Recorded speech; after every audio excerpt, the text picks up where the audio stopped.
that's a new series with a Crittal door look. This is a pivot door with a Crittal door look. If you look at this design here, the T-shape profile is being used equally in two places, horizontally and one exactly in the middle. We could create more smaller gaps as well by putting less. So it's your choice to decide how much glass you want here and how many more partitions you want in this design. If you see the joint section of this T profile here as well, it's a very nice and neat look here, the way it's been created, because this profile is exactly matching the same line as this profile. And if you look at the corners here as well, a nice and neat look as compared to steel doors where you would see a welding being done. This is being an aluminium door, so the finish over here is very, very unique, very, very clean in each corners.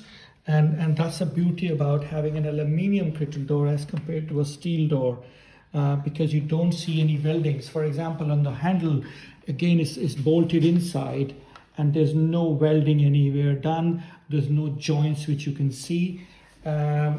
If you look at this door on the bottom side again, it has a pivot within the door itself. So the profile has a hydraulic pump within this itself. We don't need to cut a slot on the bottom. This is just a cap to cover 4 screws, 2 screws here and 2 screws on the back side.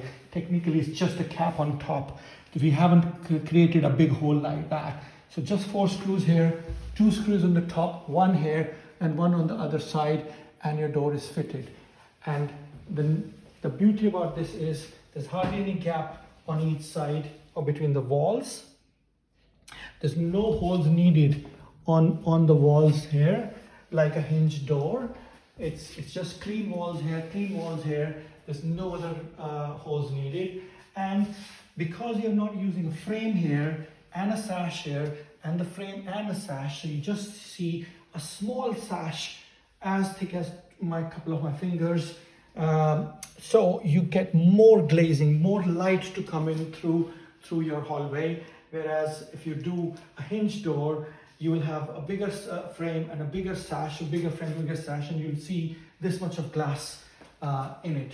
So technically speaking, the pivot door itself gives you still a very similar opening as a hinge door because you have less framework in here. Thank you for watching.